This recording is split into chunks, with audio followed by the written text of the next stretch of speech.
Hello welcome back to my channel. അപ്പോൾ ഇന്ന് നമ്മൾ ഉണ്ടാക്കാൻ പോകുന്നത് നല്ല ക്രീമി ചിക്കൻ സ്റ്റൂവിൻ്റെ റെസിപ്പിയാണ്. അപ്പോൾ അതെങ്ങനെ ഉണ്ടാക്കണേ നമുക്ക് നോക്കിയാലോ. അതിനായി ഞാനിവിടെ എടുത്ത് വെച്ചിരിക്കുന്നത് ബോൺലെസ് പീസ് ചിക്കനാണ്. പിന്നെ ഇതിലേക്ക് ആവശ്യമുള്ളത് ചെറുതായി കട്ട് ചെയ്ത് വെച്ചിരിക്കുന്ന സവോളയും വെളുത്തുള്ളിയും, പിന്നെ വെജിറ്റബിളായിട്ട് ക്യാരറ്റ്, ഉരുളക്കിഴങ്ങ്, ബീൻസ്, ഗ്രീൻ പീസ്. പിന്നെ ഒരു പാൻ വെച്ച് അതിലേക്ക് 1 ടീസ്പൂൺ നെയ്യ് ആഡ് ചെയ്ത് കൊടുക്കുക. നെയ്യൊക്കെ നല്ലോണം മെൽറ്റായി വരുന്ന ടൈമിൽ ചെറുതായി കട്ട് ചെയ്ത് വെച്ചിരിക്കുന്ന വെളുത്തുള്ളിയും കൂടി ഇട്ട് വഴറ്റി കൊടുക്കുക.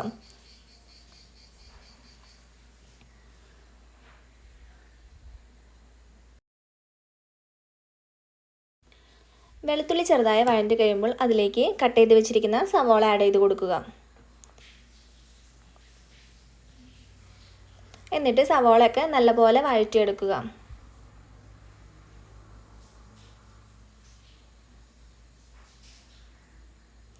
സവാളയൊക്കെ നല്ലപോലെ വഴണ്ട് വന്നു കഴിയുമ്പോൾ അതിലേക്ക് ചിക്കനും വെജിറ്റബിൾസും ആഡ് ചെയ്ത് കൊടുക്കുക.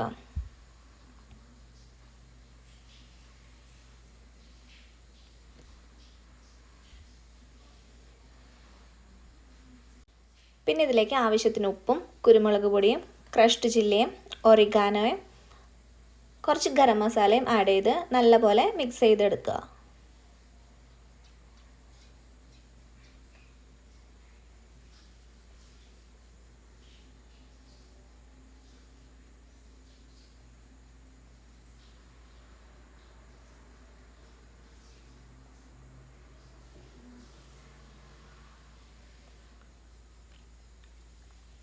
എന്നിട്ട് ഇത് നല്ലപോലെ മിക്സ് ചെയ്ത് ഒരു 10 മിനിറ്റ് അടച്ചു വെച്ച് വേവിച്ചെടുക്കുക.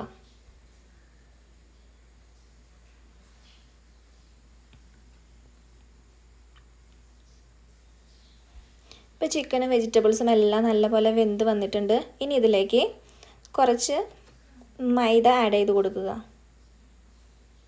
എന്നിട്ടൊന്ന് നല്ലപോലെ മിക്സ് ചെയ്ത് അതിലേക്ക് ആവശ്യത്തിന് മിൽക്കും കൂടി ഒഴിച്ചു കൊടുക്കുക.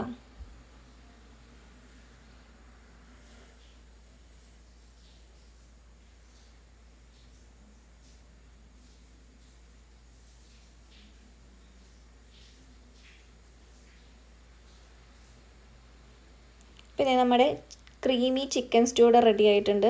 അപ്പോൾ എല്ലാവർക്കും ഇഷ്ടപ്പെട്ട ഒന്ന് ട്രൈ ചെയ്ത് നോക്കാം.